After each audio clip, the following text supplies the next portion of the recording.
अस्सलाम वालेकुम। इस वक्त मैं अजीज़ाबाद के जिना ग्राउंड में मौजूद हूँ।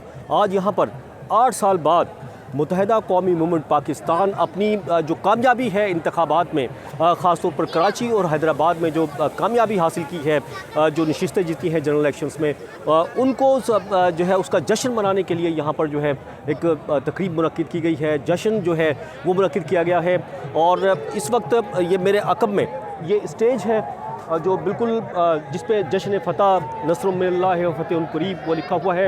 एमक्यूएम के रहनुमा वहाँ पर मौजूद हैं और ये जो है, और सामने अगर दिखाएं तो बिल्कुल ये पंडाल जो बनाया गया है इसमें भरपूर तरीके से जो शहरी हैं या कारकुनान हैं मुत्तहिदा कौमी मूवमेंट पाकिस्तान के बड़ी तादाद में यहाँ पर मौजूद हैं। इनमें ख़वातीन की भी बहुत बड़ी तादाद, फैमिलीज़ के साथ लोग यहाँ पर इसमें शरीक हैं। ये अजीज़ाबाद का जिना ग्राउंड जो है 2016 के बाद से जो है वो बिल्कुल वीरान था, लेकिन आज जो है इसकी रौनकें हमें बहाल होती हुई दिखाई देती हैं और कोशिश करेंगे यहाँ पर जो मुत्तहिदा कौमी मूवमेंट पाकिस्तान के रहनुमा हैं या शुरका हैं जलसे के, इनसे भी हम जो है वो बात करेंगे।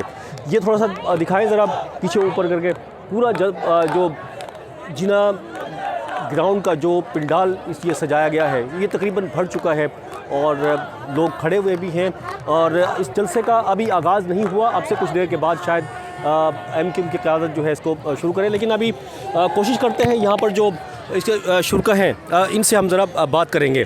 आप अस्सलाम वालेकुम, आप आएंगे थोड़ा सा बात करेंगे? अच्छा आप आ जाएँ, आप आ जाएँ। आपने बड़ी पेंटिंग वगैरह लगाई हुई है, पतंग का लगाया, क्यों और यहाँ पर क्यों आई हैं बताएं? पेंटिंग वगैरह तो इसलिए लगाई कि ये जो 3 रंग है ये हमारी पहचान है और यहाँ इसलिए आए हैं कि आज हम 8 साल के बाद दोबारा हम अपने मुखालफिन को ये बताना चाहते हैं कि आप लोगों की भरपूर कोशिश के बाद भी मुत्तहिदा ना दीवार से लगी है और ना ख़त्म हुई है। आज भी हम उसी जोश व खरोश के साथ हैं जिस तरह हम पहले थे और मुत्तहिदा पाकिस्तान एक यूनिट नहीं है, एक कम्युनिटी नहीं है, एक कौम है।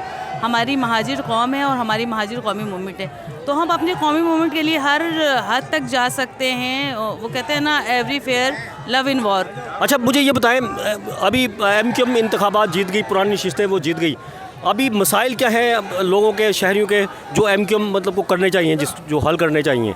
अब कामयाबी लेना एक वो होता है, फिर आगे उसको बहाल भी रखना है, क्या मसाइल हैं?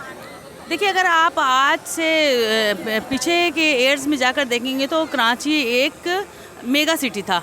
इसको मेगा सिटी बनाने में भी मुत्तहिदा कौमी मूवमेंट का हाथ था और हमारे यहाँ इतने मसाइल नहीं थे, वसाइल ज़्यादा थे और मसाइल कम थे, लेकिन वक्त गुजरता गया और कराची के मसाइल बढ़ते गए। इस वक्त जो कराची का सबसे बड़ा मसला है वो पानी है, गैस है, बिजली है, एजुकेशन है। हमारे पास एजुकेशन भी नहीं है। हमारे बच्चे अगर गवर्नमेंट स्कूल में जाते हैं वहाँ बिल्कुल पढ़ाई नहीं है और अगर हम प्राइवेट स्कूल में भेजते तो हमारे पास इतनी फ़ीस नहीं है कि हम वो पे कर सकें।